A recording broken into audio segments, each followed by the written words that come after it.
Le thème umutwe de ce que je vais dire, umutwe w'ibyo ngiye kuvuga c'est l'attitude intérieure, ni myitwarire y'imbere, une force ou un handicap dans la vie.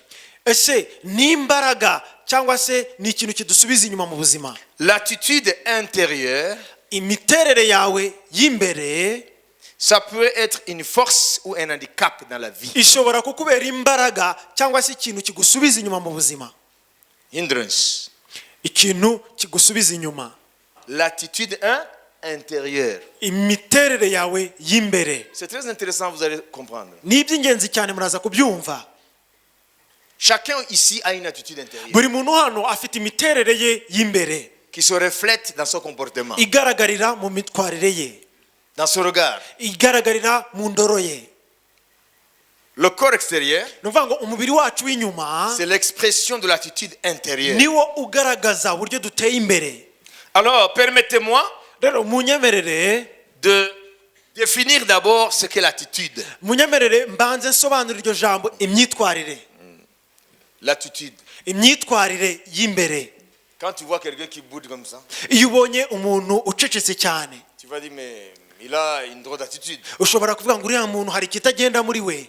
Donc, c'est ça l'attitude en fait. Rero iyo niyo myitwarire. Voyons le dictionnaire Larousse, comment il définit le mot attitude. Reka turebe inkoranya magambo yitwa Larousse uburyo isobanura iryo jambo imyitwarire. De manière générale, c'est une manière d'être Mu buryo rusange ni uburyo bwo kubaho qui manifeste certains sentiments bigaragazwa n'amarangamutima runaka ou un comportement. cyangwa se imyitwarire runaka. Ça, c'est une définition générale. Iyo ni ubusobanuro muri rusange. Mais moi, je vais m'attarder ou m'attacher à la définition psychologique. Ariko jyewe ndi bwibande ku busobanuro bw'abize ibijyanye n'imiterere y'umuntu. Larousse définit en psychologie ce qu'est une attitude. Inkoranyamagambo yitwa Larousse isobanura imyitwarire n'iki. Écoutez bien. Munyumve, C'est un système organisé et relativement stable ni imyitwarire iri mu murongo de disposition cognitive itewe n'ibitekerezo by'umuntu d'un sujet y'umuntu runaka vis-à-vis d'un objet ku bijyanye n'ikintu ou runaka d'une situation cyangwa se bw'imiterere runaka, dont il évalue le contenu uwo muntu apima icyo kintu nyine comme vrai ou faux, iyo miterere niba ari ukuri cyangwa atari ukuri, bon ou mauvais, niba ari byiza cyangwa ari bibi, désirable ou indésirable. niba byakwifuzwa cyangwa bitakwifuzwa. En un mot, Mu ijambo rimwe c'est un état mental, ni imiterere y'imitekerereze, a mental state, ni imiterere y'imitekerereze, or a state of mind. ni uburyo bw'imitekerereze. Vous avez compris? Mwabyumvise? Ça veut dire ton attitude, Ni ukuvuga ngo imyitwarire yawe il faut la chercher dans ton état mental. ukwiye kuyishakira mu mitekerereze yawe. Je peux continuer? Ese nakomeza? L'attitude, Imyitwarire ce sont des pensées qui t'habitent ni ibitekerezo bigutuyemo et à travers lesquelles tu juges une situation, une personne ou des choses. ni ukuvuga ngo ibitekerezo bigutuyemo nibyo bigushoboza gupima ibintu. Et à ce moment-là, ça engage ton comportement par rapport à cette situation. Noneho ibyo ngibyo bikabyara imyitwarire imbere y'icyo kintu nyine. Je vous ai préparé 2 citations. Nabateguriye imvugo z'abantu babiri. Quotes. Imvugo z'abantu babiri En anglais. mu Cyongereza. Quelqu'un a dit, Hari umuntu wavuze ngo train your mind toza ubwonko bwawe to see the good kugira ngo bubone ibyiza in everything. muri buri kintu cyose. Train your mind Toza ubwonko bwawe to see the good kubona ibyiza in everything. muri buri kintu cyose. Positivity Gutekereza neza is a choice. ni amahitamo yawe. The happiness Umunezero nawo of your life w'ubuzima bwawe depends nawo on the quality uterwa n'imiterere of your thoughts. n'imiterere y'ibitekerezo byawe. Écoutez, munyumve, train your mind toza ubwonko bwawe to see the good kubona ibyiza in everything. muri buri kintu cyose. Positivity Kubona ibintu neza is a choice. ni amahitamo yawe. The happiness Umunezero of your life w'ubuzima bwawe depends uzaterwa, on the quality uterwa n'imiterere of your thoughts. y'imitekerereze yawe. Vous voyez? Murabibona? Ça veut dire que l'état mental joue un rôle majeur dans notre attitude. Ni ukuvuga ngo imitekerereze yacu ifashe runini mu myitwarire yacu. Vous avez compris? Mwabyumvise? Hein? Amen. Alléluia. Amen. C'est pourquoi les gens disent, Niyo mpamvu abantu bavuga ngo j'ai rencontré un tel hier, ngo nahuye na kanaka ejo hashize, il m'a semblé que son moral était très bas. nabonye asa n'umuntu ucitse intege. Vous avez déjà appris ça? Ese ibyo mwigeze mubyumva? Le moral, c'est l'expression de l'attitude intérieure. Ni ukuvuga ngo ni ikigaragaza imiterere yawe y'imbere. Hein? Il n'a pas étalé ses problèmes, Ntabwo yakubwiye ibibazo yari afite, mais tu déduis ariko waje kwanzura que son moral est très bas. ko ataguwe neza muri we. Il est en train de rencontrer des problèmes. Arimo arahura n'ibibazo byinshi. Le contraire est possible. Kandi n'ikinyuranyo nacyo kirashoboka. Je l'ai rencontré hier, un tel. Nahuye na kanaka ejo hashize. Il m'a semblé que son moral était au zénith. Byasaga naho umunezero we wari uri hejuru cyane. Donc tu déduis qu'il y a quelque chose qui le réjouit. Ni ukuvuga ngo ukanzura ko hari ikintu kiri kumunezeza. Ça reflète l'attitude. Ibyo rero bigaragaza imiterere yawe y'imbere. Vous avez compris? Mwabyumvise? Amen. Amen. Ça c'est du côté des constats de cette vie. Ibyo ni mu ruhande rw'ibyo tubona muri ubu buzima. Mais qu'est-ce que Dieu dit par rapport à notre attitude? Ariko se Imana ni iki ivuga ku myitwarire yacu? Est-ce que l'introduction a été comprise? Ese ayo magambo maze kuvuga yasobanutse? Chacun de nous ici a son attitude. Buri wese hano afite imiterere ye. Tu as ta façon de voir les choses Ufite uburyo ubonamo ibintu et de les juger en toi. ndetse no kugira icyo ubivugaho.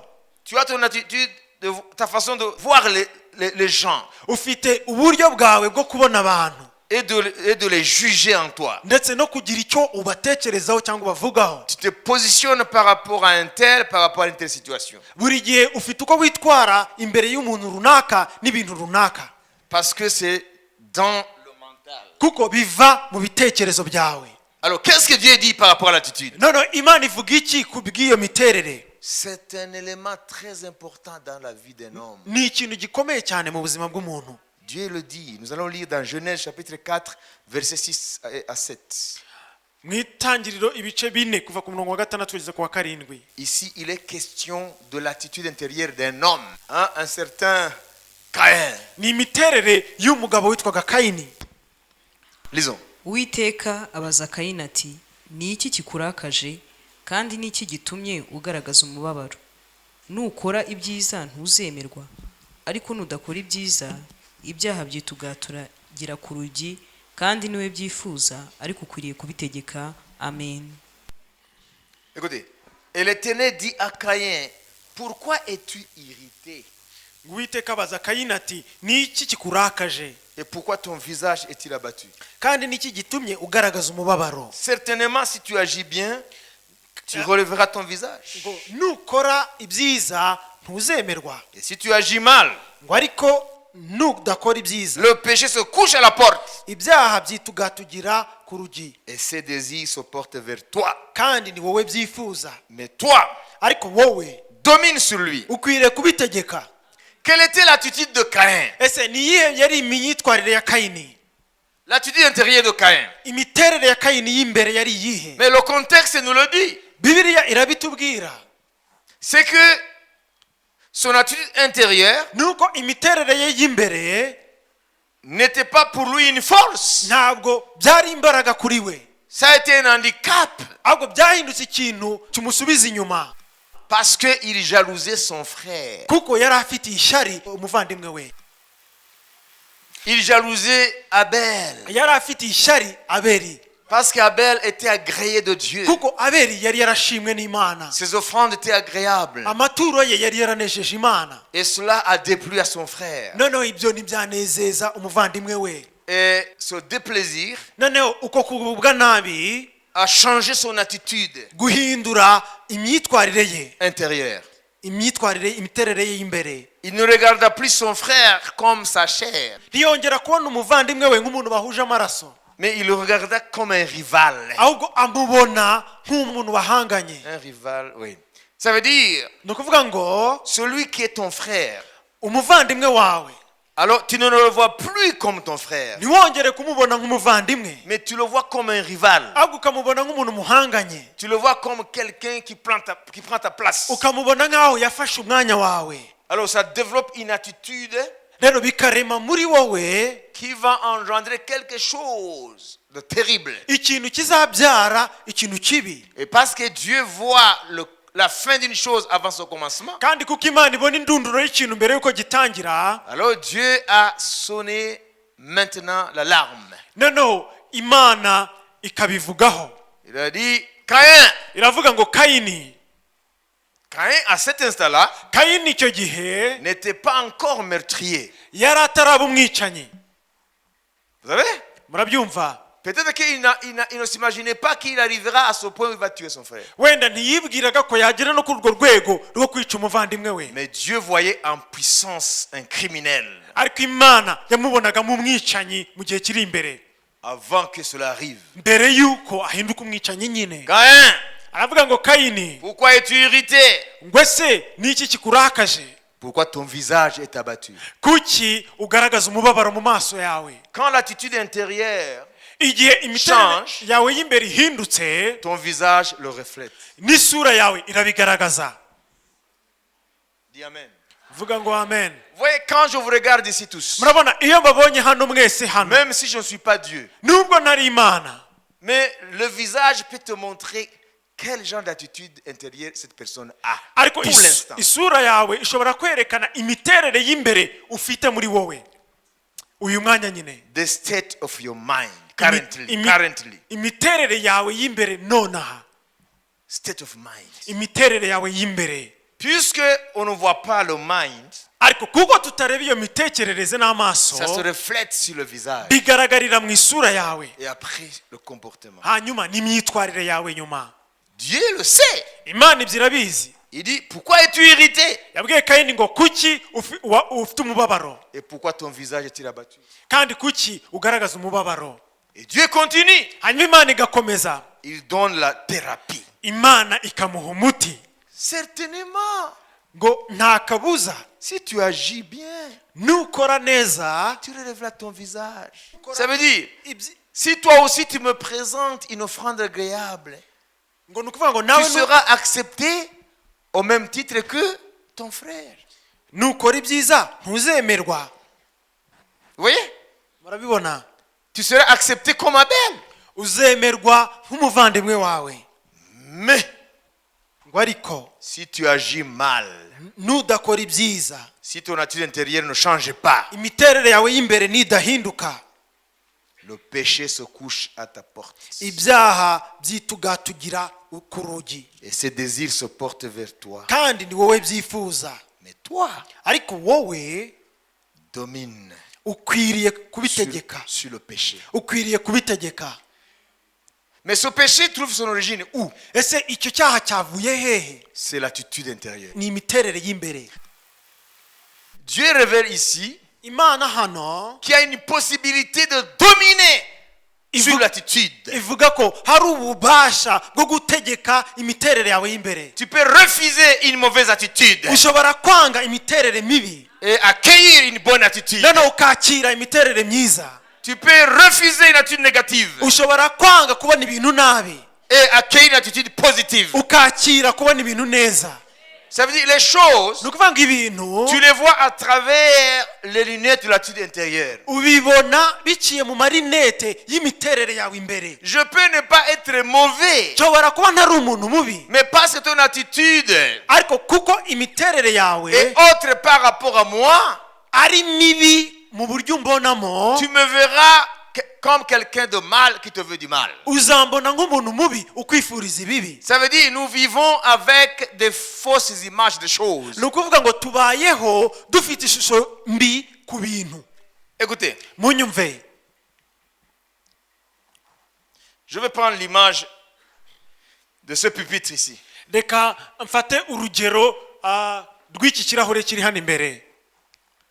Tu peux décrire ce pupitre. ushobora kugira uburyo uvuga uburyo kimeze, Mais qu'est-ce qui te dit que ta description est vraie? ariko se niki cyakubwiye ko uburyo ukivuga ariko kiri? Parce que la chose ne t'a pas dit ce qu'elle ressent ou ce qu'elle vit ou son histoire. kuko iki kintu ntabwo cyakubwiye uburyo kiyumva n'uburyo kibayeho n'amateka yacyo. D'où te vient la connaissance de ce que tu sais? ese wakuyeho ubumenyi bw'ibyo ukiziho? Parce que la chose ne t'a pas parlé. kuko iki kintu ntabwo cyakuvugishije. Alors, ce que tu sais de la chose, rero icyo uzi kuri iki kintu c'est ce qui est en toi. nicyo kiri buri wowe. C'est une connaissance réfléchie. Ça veut dire, je rencontre Pascal, je ne le connais pas. Personne ne m'a parlé de lui. Rien du tout. urugero ahuye nanjye nta muntu wigeze amumbwira, nta kintu muziho na gito. Directement, je me dis des choses sur lui. ako kanya nkagira ibintu nibwira kuri we. Ici, on ne parle pas de dons spirituels. aha ntabwo turi kuvuga mu isi y'umwuka, En disant, ce sont des paroles de connaissance. Non. noneho tukavuga ngo ni ijambo ryo kumenya. ntabwo ari ibyo. Je le vois là-bas. ndamubonye hariya, Je ne le connais nulle part. ntabwo muzi, Mais je commence à avoir l'image de ce qu'il est. ariko nkatangira kumugiraho ishusho ry'uwo ari we. Alors, d'où me vient la connaissance de ce que je sais ese de lui? ubwo bumenyi bw'ibyo muziho bwavuye hehe? Ça veut dire, je suis piégé ni ukuvuga ngo naguye mu mutego par mon attitude intérieure. kubera imitekerereze yanjye y'imbere. Qui a compris? ninde wabyumvise? Peut-être que ce que je pense de lui n'est pas vrai. wenda ibyo mutekerezaho ntabwo ari ukuri. Peut-être que je crois qu'il est riche. wenda ntekereza ko ari umukire, Alors qu'au fond, si j'allais faire des recherches sur lui, il ne mange même pas une seule fois par jour. Il mange au moins une fois les 3 jours. kandi mukozeho ubushakashatsi ngasanga atanarya rimwe mu munsi, wenda arya rimwe mu minsi 3. Ou peut-être qu'il prend soin de ses seuls habits. Un seul costume, un seul habit, il en prend soin. Il le siffle chaque nuit avant de se coucher. cyangwa se umwenda afite wenyine awumesa buri gihe mbere yo kuryama. Et il n'a qu'une paire de souliers. noneho akaba afite n'inkweto imwe. Alors, puisque je le rencontre pour la première fois, noneho kuko muye nawe inshuro ya mbere il est chic. nkabona arasa neza, Et je dis certainement cet homme, nkavuga ngo nta kabuza uriya mugabo il fait partie des manias de Kigali. ari mu bantu b'abaherwe bo muri Kigali. On s'est rencontrés quelque part à Nairobi. twahuriye ahantu urugero muri Nairobi, Alors qu'il n'a même pas même un vélo. kandi akaba adafite n'igare. Oui. Ça murabibona? veut dire, mon attitude intérieure ni ukuvuga ngo imiterere yanjye y'imbere m'a joué des tours. yambeshye. L'information que mon attitude m'a donnée amakuru imitekerereze yanjye ne yampaye cadre pas avec la vérité. ntabwo ahuye n'ukuri k'uwo muntu. C'est pourquoi nous vivons grandement dans beaucoup d'erreurs. niyo mpamvu kenshi na kenshi twibeshya, Sur les gens, sur les choses. tukibeshya ku bantu, tukibeshya no ku bintu, Et sur les situations. tukibeshya no ku bintu. Et voilà, Dieu pointe noneho hano Imana iratunga urutoki l'origine de nos problèmes. inkomoko y'ibibazo byacu. Caïn, Kayini, Dieu est en train de révéler Imana yari irimo irahishura que si son attitude intérieure ne change pas ko imiterere ye y'imbere nidahinduka par rapport à son frère, imbere y'umuvandimwe we, non seulement il va continuer à développer la haine contre son frère, ntabwo gusa azaguma gukomeza urwango afitiye umuvandimwe we, mais il arrivera à ce qu'il va tuer son frère. ahubwo azagera no ku rwego rwo kwica umuvandimwe we. Dieu montre les choses avant que ça ne dégénère en lui. Imana yerekana ibintu mbere y'uko biba bibi muri we. Si tu changes d'attitude, nuhindura imitekerereze yawe, tu vas relever ta tête, uzongera uhagarare tu weme, seras accepté. uzongera wakirwe Mais wemerwe. si tu restes dans cette ariko attitude-là, nuguma muri iyo myitwarire, le péché de meurtre, d'homicide, le premier homicide dans l'histoire de l'humanité, tu vas le commettre toi, Caïn. icyaha cy'ubwicanyi bwa mbere mu mateka y'inyokomuntu wowe Kayini uragikora. Terrible. ni ibintu biteye ubwoba. Le premier homicide, c'est Caïn qui l'a commis. ubwicanyi bwa mbere ni Kayini wabukoze. Vous voyez? murabibona Et non pas seulement un homicide simple. kandi ntabwo ari Bon, ubwicanyi quoi qu'il n'y a pas d'homicide simple. kandi ntabwo ari ubwicanyi busanzwe nubwo nta bwicanyi busanzwe bubaho Il a commis un péché terrible. yakoze icyaha gikomeye Un acte fratricide. Ya- Il a tué son frère. yishe umuvandimwe we C'est un homicide terrible. ni icyaha cy'ubwicanyi kirenze urugero Mais Dieu l'avait averti avant. ariko imana yari yamubwiye mbere yamuburiye Donc le problème, c'est l'attitude. rero ikibazo ni imiterere yawe Si y'imbere Caïn avait changé d'attitude iyo kayini ahindura imitekerereze par ye rapport à son frère, imbere y'umuvandimwe we il continuerait à le voir comme sa chair yari gukomeza kumubona nk'amaraso ye et il cherchera à savoir comment lui aussi il pourrait être accepté. noneho agashakisha n'uburyo nawe yakwemerwa Au lieu de développer la jalousie jusqu'à devenir une haine, et la haine a engendré le meurtre. aho kwiremamo ishyari rikavamo urwango rukabyara ubwicanyi Donc aujourd'hui, rero uyu munsi le problème que tu as, ibibazo ufite il se pourrait que ça ne vient pas de cela, birashoboka ko bitava muri bariya que ça ne vient pas de ces choses-là. cyangwa bitava muri biriya bintu C'est ton attitude intérieure. ahubwo ari imiterere yawe C'est y'imbere ça la source de tes problèmes. niyo soko y'ibibazo byawe Dis Amen. vuga ngo amen Toi, tu crois que wowe wibwira ko la source de tes problèmes, c'est cela ou c'est ces choses-là, ce que tu n'as pas été ou ce que tu es. isoko y'ibibazo byawe wibwira ko ari bariya cyangwa ari biriya icyo utabaye Ou ce que tu as été. cyangwa se icyo wabaye mu buzima Mais Dieu te dit, ariko imana irakubwira ngo ton attitude intérieure, imiterere yawe y'imbere c'est elle qui détermine, niyo ituma la façon dont tu vois la vie. ubona ibintu uburyo ubibonamo C'est l'attitude qui sont tes lunettes. ni imiterere yawe y'imbere niyo marinete yawe Si l'attitude change uramutse uhinduye iyo mitekerereze de la négativité à la positivité, tu bikava mu kubona ibintu nabi ukabibona neza vas voir ce qui était des problèmes. uzabona ibyari ibibazo Ce qui était des problèmes ibyari ibibazo kuri wowe devenir des opportunités. bihinduka amahirwe Qui a compris? wabyumvise Donc, si l'attitude intérieure change, rero imiterere yawe y'imbere nihinduka les problèmes pourraient devenir des opportunités. ibibazo wari ufite bishobora guhindukamo amahirwe La situation pourrait changer. ibintu bishobora gufata indi shusho Faut pas blâmer ceux qui sont de l'autre côté de ta vie. ntabwo ukwiye gucira urubanza abari mu rundi ruhande rw'ubuzima bwawe C'est l'attitude intérieure ahubwo ni imiterere yawe muri wowe qui détermine la façon dont tu vois la vie. ituma ubona ubuzima uburyo ububonamo Je vous ai promis de vous citer une deuxième citation. nabemereye kubabwira indi mvugo ya kabiri Écoutez maintenant. munyumve noneho Ce sont des citations anonymes. C'est pourquoi je n'ai pas cité les auteurs. izi mvugo zavuzwe n'abantu batazwi niyo mpamvu ntavuze ngo ni kanaka wayivuze Vous aimez les citations? mukunda imvugo z'abantu C'est rempli de sagesse. zuzuyemo ubwenge Écoutez. munyumve Écoute, je n'aime pas faire la morale. ntabwo nkunda kwigisha abantu imyifatire yabo C'est ce que la citation dit. nicyo iyo mvugo ivuga Mais je vais te donner un conseil qui te servira à jamais. ariko ndashaka kukugira inama izagufasha iteka ryose Dans la vie, mu buzima tu rencontreras beaucoup de cons. uzahura abantu b'ibigoryi benshi Ce n'est pas moi qui le dis. ntabwo ari byo ubivuze C'est une citation. ni imvugo Vous comprenez? Dans la vie, tu rencontreras beaucoup de cons. ngo mu buzima uzahura n'abantu b'ibigoryi benshi S'ils te blessent, niba gukomeretsa dis-toi que uzibwire ngo c'est la bêtise qui les pousse à te faire du mal. nubwo bugoryi bubasunika kukugirira nabi Je continue. birakomeza Ça t'évitera de répondre à leur méchanceté. bizatuma utabitura iyo nabi yabo Il continue.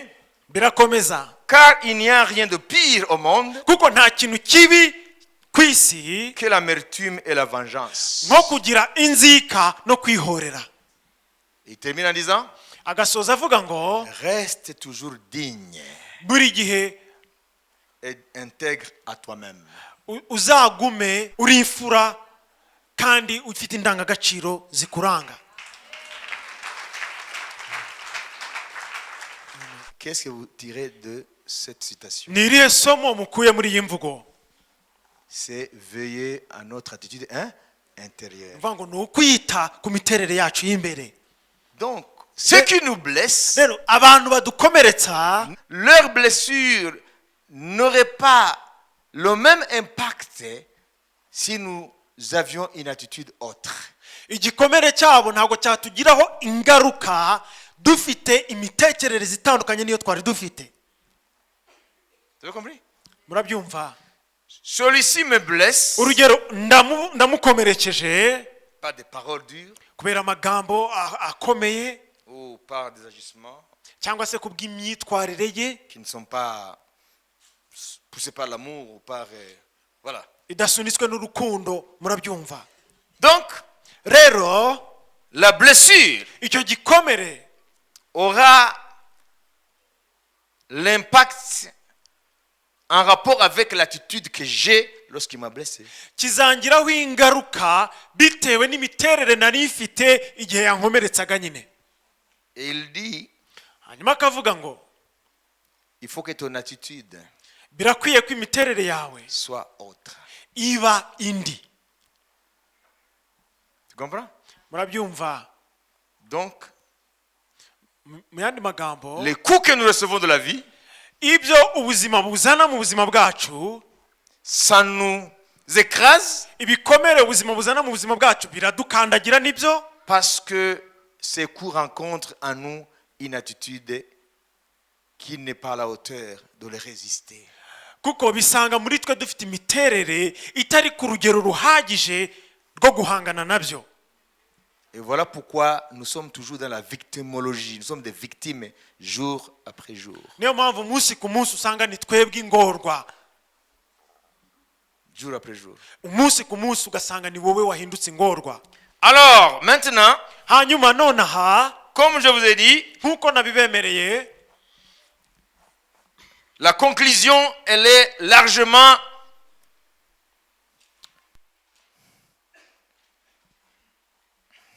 suffisante pour nous élever à avoir une attitude toujours capable de refuter ce qui veut nous écraser et de nous élever toujours davantage dans les valeurs du royaume de Dieu. indunduro ngiye kubaha irahagije kugira ngo ituzamure ku rugero aho duhangana n'ibyo bibazo tukagumana indangagaciro. Vous avez déjà compris ce qu'est l'attitude intérieure. Mwamaze kumva icyo ari cyo imiterere y'umuntu y'imbere. Et vous avez compris la définition que Larousse donne. Kandi mwasobanukiwe ubusobanuro dictionnaire ya Larousse itanga. Que c'est un état mental. Ko ni imiterere y'umuntu mu bitekerezo. Ça touche nos facultés cognitives. Kandi bigakora no ku bwonko bwacu. C'est ça qui détermine la façon de voir les choses. Ibyo nibyo bituma tubona ibintu buryo tubibonamo.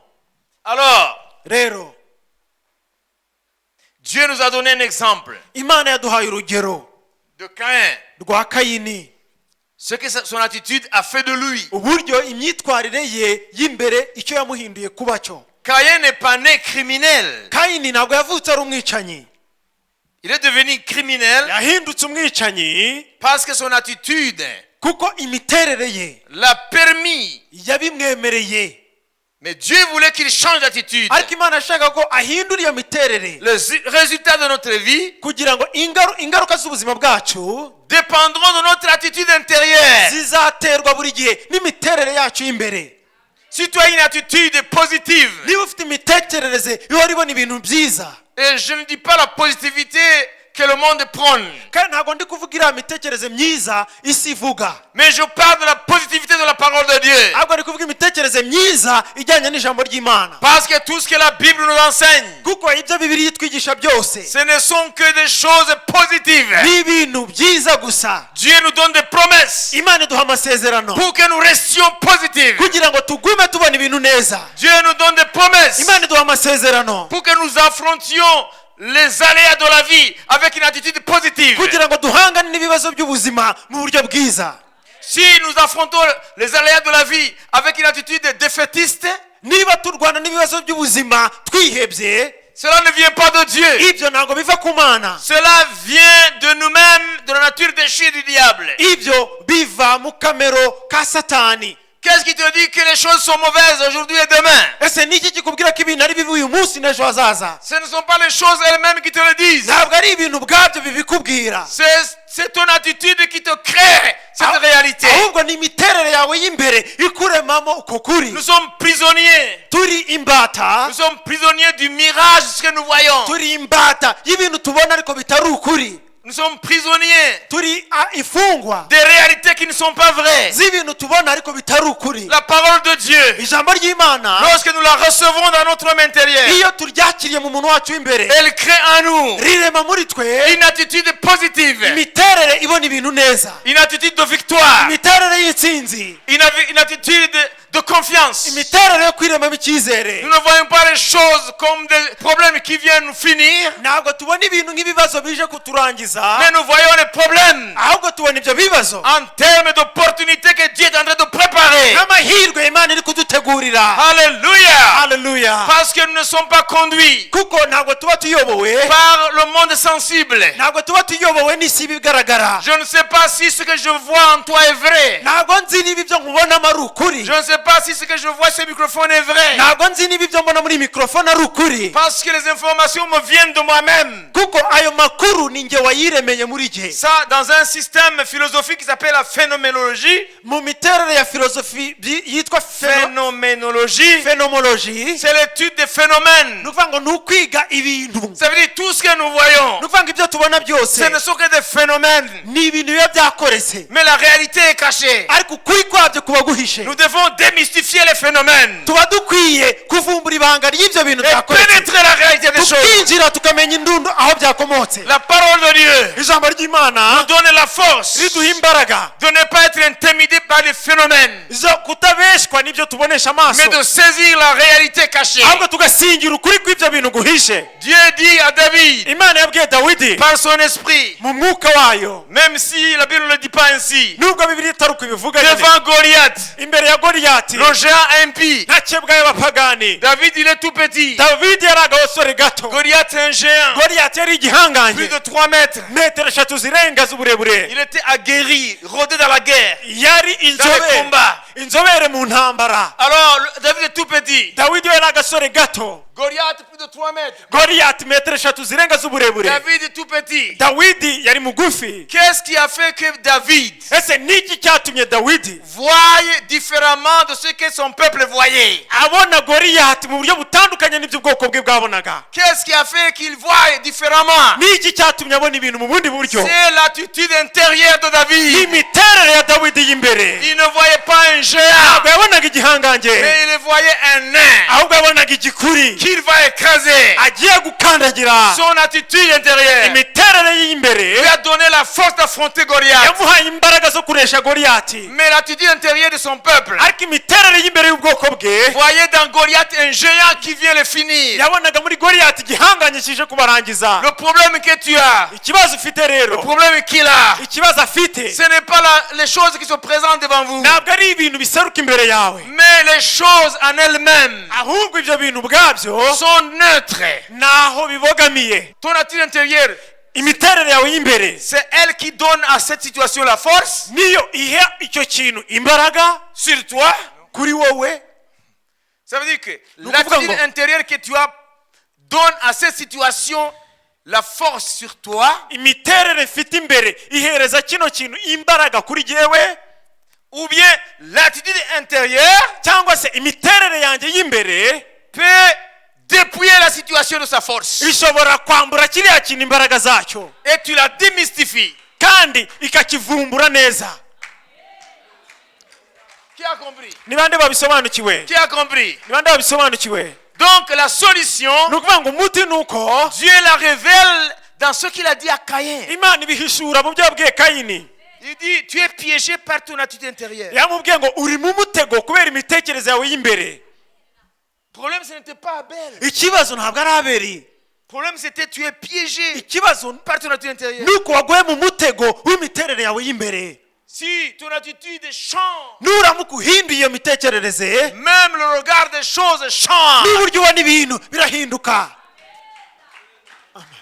Si ton attitude intérieure change, imitekerereze yawe y'imbere nihinduka, tu pourrais voir que ton chômage, au lieu de constituer un problème qui ne va pas pas quitter ta route, c'est une opportunité par laquelle Dieu est en train de te forger. Alléluia. Un job extraordinaire dans les jours à venir. ushobora kubona ko ubushomeri bwawe ntabwo ari ikintu cyo kugukubita hasi ahubwo ni uburyo Imana yaguteguriye bwo kugutegurira akazi keza mu minsi iri imbere.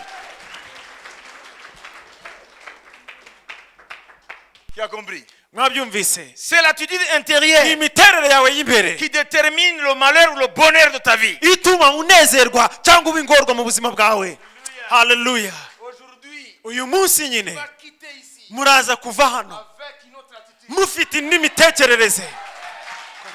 Les Goliaths vont devenir des nains. Ba Goliyati barahinduka ibikuri, Les montagnes vont devenir des plaines. imisozi irahinduka ibibaya Parce que ça va changer en kuko toi. biraza guhinduka muri wowe. Alléluia. Haleluya. Tes ennemis vont devenir en toi à cet instant des instruments de Dieu pour demain. Abanzi bawe barahinduka muri wowe ibikoresho by'Imana. Alléluia. Haleluya. Alors écoute-moi. Rero munyumve neza, Ça il faut noter. ibi mukwiye kugiraho mubyandika. Écoutez, Munyumve, ton attitude, imyitwarire yawe, écoutez-moi, munyumve, ton attitude intérieure imyitwarire yawe y'imbere, change imiterere yawe y'imbere irahinduka avec l'attitude spirituelle. ihindukana n'imiterere yawe yo mu mwuka. Ton attitude intérieure Ni ukuvuga ngo imiterere yawe y'imbere dépend du niveau d'altitude que tu as spirituellement dans le Seigneur. iterwa n'uburebure ufite mu mwami, mu mwuka. Voyez, l'avion, quand il est sur le tarmac, Urugero, iyo indege ikiri ku kibuga cy'indege voilà, il est là. iri aho ngaho iri hasi, Et quand l'avion décolle, none iyo ndege izamutse on dit qu'il commence à prendre de l'altitude. bavuga ngo itangiye gufata ikirere. Vous comprenez? Murabyumva? Jusqu'à ce niveau Kugeza ku rwego runaka rwo gufata ikirere, de stabilité. gufata ikirere igahagarara neza. Ton attitude, toi, Rero nawe intérieure, imiterere yawe y'imbere qui te permet d'interpréter le réel que tu appelles le réel. igushoboza gusobanura ibyo wita ko ari ibigaragara wowe, Dépend de l'altitude spirituelle que tu as dans le Seigneur. biterwa n'uburebure bw'igihagararo ufite mu mwami.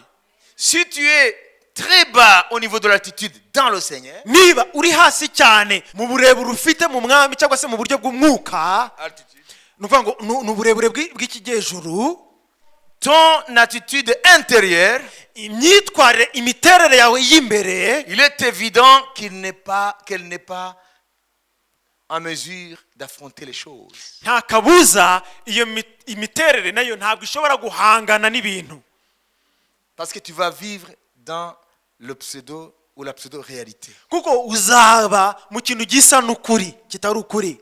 Quelle était l'attitude spirituelle de David dans le Seigneur Ese ni iyihe miterere ya Dawidi yari afite mu mwami lorsqu'il a affronté le géant Goliath? igihe yahanganaga n'igihanganye Goliyati? Il était à une altitude tellement élevée. Yari ari ku burebure bw'ikijyejuru bwo hejuru cyane. Quand tu es dans l'avion, Iyo uri mu ndege, urugero, tu vas voir les buildings de Kigali, uzatangira ubona inzu za Kigali tellement élevés. za zindi wibwiraga wabonaga ari ndende cyane. Et plus tu montes dans None l'avion, uko urushaho kuzamuka hejuru, plus vous gagnez d'altitude. uko uzamuka ufata ikirere, Les gratte-ciel za nzu wabonaga ari ndende cyane deviennent des bicoques. zihinduka nk'utururi. Les gens que tu voyais Abantu wabonaga deviennent comme des fourmis. bahinduka nk'udushishi. Plus vous montez à l'altitude, Uko ufata ikirere, ces choses disparaissent. ibyo bintu byose ukagera ukabibura. Noneho C'est vrai dans le Seigneur. niko bimeze no mu mwami. Plus nous montons à l'altitude dans l'esprit, Uko tuzamuka mu mwuka, les problèmes qui étaient des gratte-ciel ibibazo byari bimeze nk'umusozi commencent à devenir petits. bitangira kuba bitoya, Et à la fin, mu ndunduro nuko ça disparaît. bivanwaho. Alléluia! Haleluya, Alléluia! haleluya. L'attitude intérieure Imiterere yawe y'imbere dépend de ton altitude spirituelle dans le Seigneur. ijyanye n'uburyo wafashe ikirere mu mwami. Voilà pourquoi les mêmes situations niyo mpamvu ibintu bimwe ku bantu bamwe peuvent nous arriver. bishobora kutubaho twese ibintu bimwe. Celui-là dit mais je suis foutu. uyu nguyu akavuga ngo birarangiye, Mais pour l'autre, ariko ku bw'undi il dit Seigneur, akavuga ngo mwami je sais que ça, ndabizi ko n'ibi c'est ngibi une opportunité. ni amahirwe umpaye. Pourquoi cela? kubera iki ibyo ngibyo? Parce que celui-ci, kuko uyu nguyu il est à basse altitude. ari ku kirere cyo hasi, Moi, jewe je suis en haute ndi altitude. ku kirere cyo hejuru. C'est ça qui détermine notre attitude. ibyo nibyo bituma tugira imyitwarire runaka.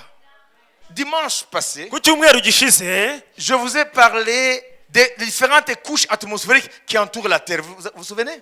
nababwiye ku tuyungirizo dutandukanye tugose isi, Comment Dieu protège la Terre? uburyo imana irinda iyi si, Que la Terre est enveloppée de 6 ko couches. isi izengurutswe n'utuyunguruzo dutandatu. Par exemple, à partir de la Terre ici, urugero, jusqu'à 15 km, niba isi iri aha ngaha ibirometero 15 uvuye ku isi, ça c'est la troposphère. Donc c'est la première couche qui enveloppe la Terre. nicyo cyiciro cya mbere cyitwa troposphère, nicyo cyiciro cya mbere.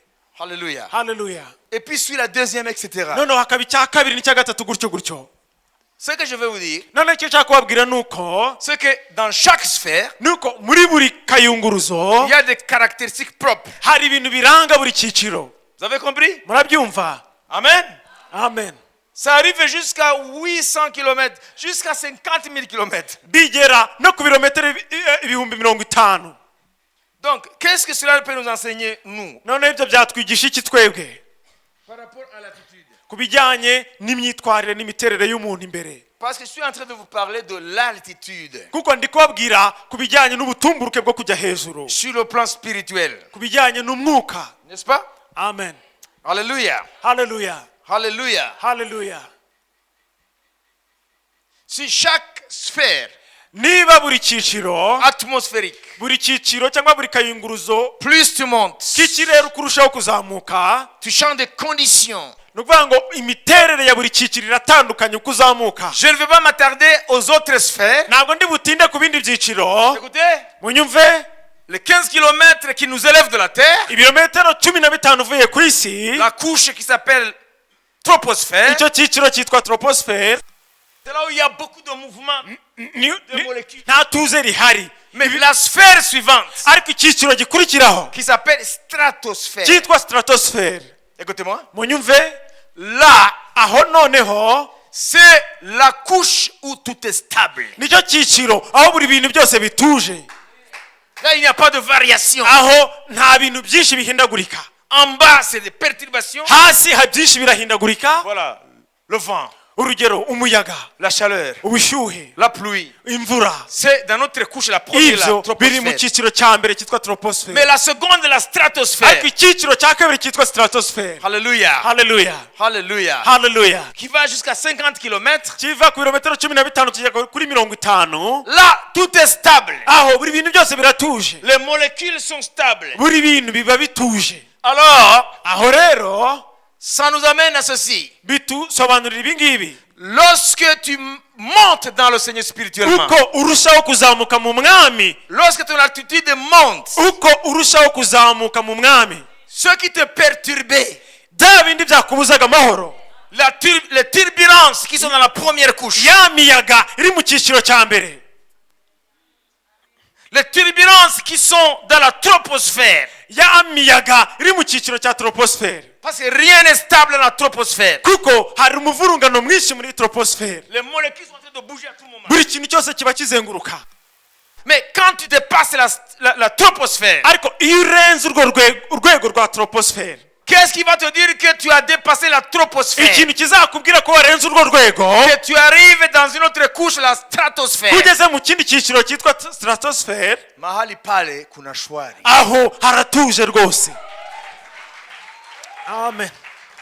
Et toi aujourd'hui, nawe uyu munsi tu es perturbé. urahungabanye, Tu n'es pas stable. ntabwo utuje Dans le Seigneur, tu n'es pas mu stable. mwami, ntutuje. Tu trouves que l'évangile n'est pas vrai peut-être. ubona wenda ko ubutumwa bwiza atari ukuri, Tu es ballotté par des problèmes de la vie. ukubitwa hirya bijyana ibibazo by'ubuzima Tu cours après l'argent, tu cours. Hein? ukiruka inyuma Il n'y a y'amafaranga pas de repos.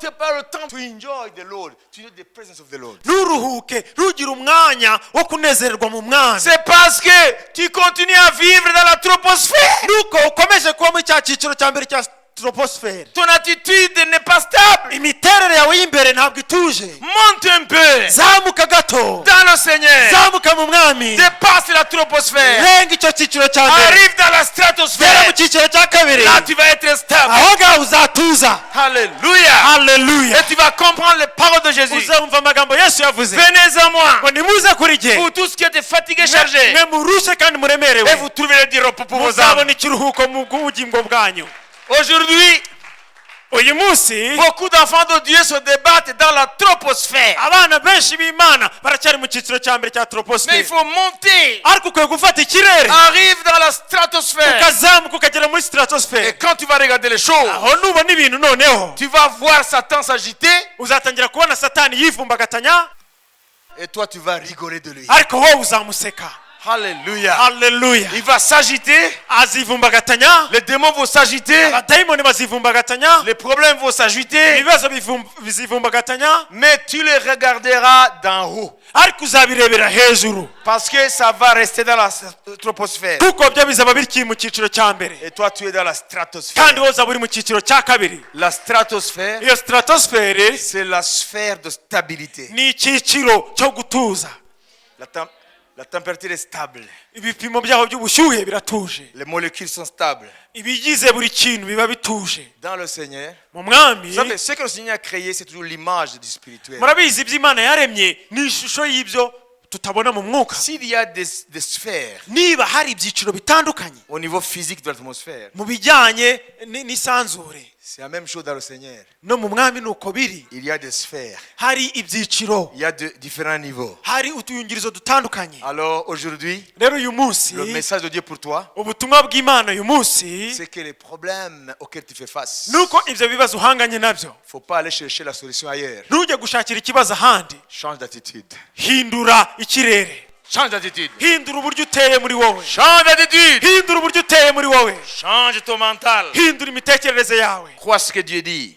izere ibyo imana ivuga Alléluia. haleluya Même si ce qu'il dit nubwo ibyo yabivuga est différent de ce que tu vois. bitandukanye cyane n'ibyo ubona Sache que ce que tu vois, menya ko ibyo ubona ce n'est pas la réalité. ntabwo ariko kuri Ce que lui il dit, ibyo imana ivuga c'est la réalité. niko kuri Alléluia. haleluya Parce que notre monde sensible kuko twebwe isi y'ibyo tubona nous joue des tours. iratubeshya Dit, tu es fini. irakubwira ngo birakurangiranye Et Dieu dit, non, hanyuma imana ikakubwira ngo ça ne fait que commencer. biratangiye ahubwo Eh? amen Alléluia. haleluya Alléluia. haleluya Le message est simple. ubutumwa bw'uyu munsi buroroshye Jésus te dit, yesu arakubwira ngo tes problèmes, ibibazo byawe tes tracasseries, kumeneka umutwe kwawe c'est ton attitude intérieure. biterwa n'imiterere yawe y'imbere Ça se reflète sur le visage, bigaragarira kandi no mu isura yawe ton comportement. n'imyitwarire yawe Permettez-moi de conclure en rappelant, munyemerere nsoze mbibutsa ko les choses sont neutres. ibintu byo ntaho bibogamiye La situation est neutre. ibyo bintu uri gucamo ntaho bibogamiye C'est en toi que ça joue. ahubwo umukino ukinirwa muri wowe Si tu changes d'attitude, nuhindura uburyo ubona ibintu ton regard va changer sur les choses. n'uburyo ubibona bizahinduka koko Et la solution viendra de là. kandi umuti uzaboneka Caïn, Caïn, kayini pourquoi t'ajoutes-tu? ese kuki ufite umubabaro Pourquoi tu es triste? kuki ufite umubabaro Vous voyez? urabibona Si tu changes d'attitude, nuhindura uburyo utekereza uteye imbere tu relèveras ta tête. uzangera uhaguruke weme Certainement, nta kabuza tu vas relever ta tête. nta kabuza uzongera uhaguruke weme Dieu nous révèle la source de nos problèmes. imana iduhishurira isoko ry'ibibazo byacu Ce n'est pas Marie, ce n'est pas Claude. ntabwo ari mariya ntabwo ari claude Non, hoya ce n'est même pas la pauvreté. nta nubwo ari ubukene ubwabwo Ce n'est même pas la conjoncture économique. nta nubwo ari ihungabana ry'ubukungu mu gihugu C'est ton attitude, ahubwo ni imiterere yawe imbere the state of your mind. ni imiterere yawe imbere C'est ça qui te fait voir les choses comme tu les vois. iyo niyo ituma ubona ibintu nk'uko ubibona. Si ça change là, Nibihinduka muri wowe les choses changent. n'ibintu birahinduka. God bless you. Yesu abaha umugisha. Bwana Yesu asifiwe. ashimwe.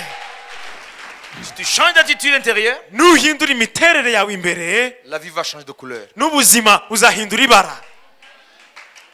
Aujourd'hui, tu vois le monde en noir-blanc. Uyu munsi isi urayibona mu mukara n'umweru gusa. Mais quand tu vas changer d'attitude, Ariko nuhindura imiterere yawe conformément à la parole de Dieu, nk'uko ijambo ry'Imana rivuga, tu vas maintenant voir le monde en couleur. noneho uzatangira kubona ibintu byahinduye isura.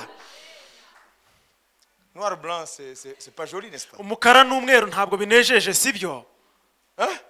En couleur. ariko uzabona ibintu mu mabara meza. Alors, aujourd'hui, tu vois le monde en noir-blanc Uyu munsi rero isi uyibona mu mukara n'umweru parce que ton attitude est en noir-blanc. kuko imiterere yawe ni mu mukara n'umweru nyine. Mais si tu changes d'attitude, Ariko nuhindura uburyo ubona ibintu, le monde, tu vas le voir autrement. isi uratangira kuyibona mu bundi buryo. Tu vas le voir tel que Dieu le voit. Urayibona nk'uko Imana iyibona. Le monde sera pour toi en couleur. Isi kuri wowe irafata andi mabara Il ne meza, sera plus en noir-blanc. ntabwo izongera kuba mu mukara n'umweru. Black and white. Umukara n'umweru Ça va changer. bizahinduka. Alléluia. Haleluya, Alléluia. haleluya, Alléluia. haleluya. On ne parle pas ainsi parce que les problèmes ne sont pas là. Ntabwo turi kuvuga gutyo kuko ibibazo bitagihari. Non. Hoya, Dites avec moi, muvugane nanjye ngo ma situation est neutre. ibyo ncamo ntaho bibogamiye. C'est moi, mon nature intérieure, Ahubwo ni imiterere yanjye y'imbere qui me vend le mensonge. ni imiterere yanjye y'imbere ingaburira ikinyoma, Mais la réalité est là. ariko ukuri kuri hano. L'attitude Ni imiterere détermine comment tu affrontes la vie. niyo ituma uhangana n'ibibazo uburyo uhangana nabyo. Alors, n'allez pas jusqu'à commettre l'irréparable. Rero ntimuzajye gukora ibintu bitagifite Il est encore temps. igaruriro, haracyari igihe. Dieu dit, Caïn, Imana iravuga ngo Kayini, change d'attitude intérieure. hindura imiterere yawe y'imbere, Et tu vas relever la tête. uzongera uhagarare weme. Change l'attitude intérieure. Hindura imiterere yawe y'imbere, Tu vas regarder Abel comme tu le vois avec moi. uzongera ubone Abeli nk'uko wamubonaga mbere. Hein? Change. Hindura. Si tu ne changes pas, Nudahinduka, si tu ne changes pas, nudahindura imiterere yawe, ton attitude intérieure négative imiterere yawe y'imbere mibi t'entraînera à commettre le premier homicide de l'humanité. izagusunikira gukora ubwicanyi bwa mbere bwabaye mu nyokomuntu. Le premier criminel, c'est Caïn. Umwicanyi wa mbere yabaye Kayini. Dieu nous a donné les raisons. Imana yaduhaye impamvu z'ubwo Toi aussi, bwicanyi. tu ne changes pas d'attitude. Nawe nudahindura imiterere yawe, Tu te retrouveras dans le pépin. uzisanga mu bibazo, Tu te retrouveras dans le cul-de-sac. uzisanga Dans des situations sans issue. ahantu utagifite aho wasohokera. Change d'attitude. Hindura imitekerereze yawe Jesus' mighty name. mu izina rya Yesu. Change d'attitude. Hindura imitekerereze imitwaro Et yawe, les choses vont changer. kandi ibintu bizahinduka ku Parce que bw'ibyo. ton attitude Kuko imiterere a yawe plus de force. niyo ifite imbaraga, Elle est créative. irarema, La réalité qui t'entoure. irema ukuri kw'ibikuzengurutse. Est-ce que tu es pauvre? Ese uri umukene? Qui te l'a dit? Ninde wakubwiye ko uri umukene? Est-ce que c'est la pauvreté qui te l'a dit? Ese ni ubukene ubwabwo bwabikubwiye? Et répondez-moi. Munsubize. Je suis pauvre. Kavuga ngo ndi umukene. Qui te l'a dit? Ninde wakubwiye ko uri umukene? C'est la pauvreté? Ese ni ubukene ubwabwo? Tu as tiré d'où? Wabikuye hehe? Hein? Et si tu interroges la pauvreté? None uramutse ubajije ubukene ubwabwo, Et si Dieu pouvait permettre à la pauvreté de parler? none Imana iramutse yemereye ubwo bukene kuvuga, Vous savez ce que la pauvreté dira? muzi icyo ubukene bwavuga? Mais tu as menti. Avuga ngo warambeshyeye. Moi, je n'ai jamais dit ça. Njye ntabwo nigeze nkubwira ibyo. Moi, je sais que tu es enfant de Dieu. Njye ndabizi ko uri umwana w'Imana, Co-héritier de Christ. uri umuragwa na Kristo. Vous voyez? Murabibona? Ce n'est pas la pauvreté qui te l'a dit. Ntabwo ari ubukene rero bwabikubwiye, C'est toi qui te l'as dit. ni wowe wabyibwiye ubwawe. Comment? Gute? Par ton regard Kubera ibyo ureba ou par les autres? no ku byo wumva. Laisse ce que tu vois. reka ibyo ureba, laisse ce que tu entends, reka ibyo wumva, écoute ce que Dieu dit, umva ibyo Imana ivuga, change ton attitude hindura imiterere et yawe, les choses vont changer. ibintu bizahinduka. Alléluia. Haleluya. Gloire à Dieu. Icyubahiro ni cy'Imana. Tu n'es pas pauvre. Ntabwo uri umukene, Change d'attitude. hindura imiterere yawe. Tu n'es pas méchant. Ntabwo uri umugome, Change d'attitude. hindura imiterere yawe. Tu n'es pas orgueilleux. Ntabwo uri Change d'attitude. umwibone, hindura imiterere Change yawe. d'attitude. Hindura imiterere yawe, Et les choses vont changer. ibintu bizahinduka. Oh, alléluia. Haleluya. Il y en a qui disent, Hari bamwe bari kuvuga ngo en voyant les choses, ndebye ibintu uko bimeze, même si la grâce existe, nubwo ubuntu buriho, je finirai en enfer. nzasoreza ikuzimu tu. Il y en a qui pensent comme ça. Hari bamwe batekereza gutyo. Vous voyez? Murabibona? C'est Dieu qui te l'a dit. Ese ninde wabikubwiye? Est-ce que c'est l'enfer qui te l'a dit? Ese ni ikuzimu habikubwiye? Toi, quoi que tu fasses Ukavuga ngo wowe icyo wakora cyose ici, hano ku isi, est-ce que c'est l'enfer qui te l'a dit? ese ni ikuzimu habikubwiye? Qui te l'a dit? Ninde wabikubwiye? Vous voyez? Murabibona? Nous vivons dans le mensonge. Turi mu kinyoma, Nous sommes piégés. turi mu mutego. Mais je sais, Ariko je ndabizi Dieu neza dit, ko Imana ivuga ngo je t'ai créé pour vivre avec moi dans mon ciel. narakuremye kugira ngo ubane nanjye mu ijuru ryanjye. Ça, c'est la vérité. Ibyo ni ukuri, Alors, je reçois ça. naribyo ndabyakira. Alors, je dis, Hanyuma nkavuga ngo toute ma vie, ubuzima bwanjye bwose, quel que soit ce que je vais rencontrer, ibyo nahura nabyo byose, je suis citoyen du ciel. Vous ndi umuturage w'ijuru. voyez? Murabibona? C'est l'attitude Rero ni imiterere yawe y'imbere, Intérieur. imiterere y'imbere qui te vole le bonheur ikwiba umunezero, et qui te plonge dans le malheur. ikagusunikira mu kaga. Je ne vais pas croire ce que Dieu me dit, Ntabwo nzizera ibyo we ambwira ni ce que moi je me dis sur ce pupitre, cyangwa se ibyo jye nibwira, mais je vais croire ce que Dieu dit. ahubwo nzizera ibyo Imana ivuga. C'est ça la réalité. Uko niko kuri, Et mon attitude kandi imiterere yanjye y'imbere va bâtir sur ça, izubakira kuri ibyo, ce que Dieu a dit. ibyo Imana yavuze, Et quand je vais voir les choses, kugira ngo nimbona ibintu nzabibone mu mabara meza, plus en noir blanc. ntabwo nzongera kubibona mu mukara n'umweru. Ma livraison est faite. Rero icyo nashaka kubagezaho ndakirangije.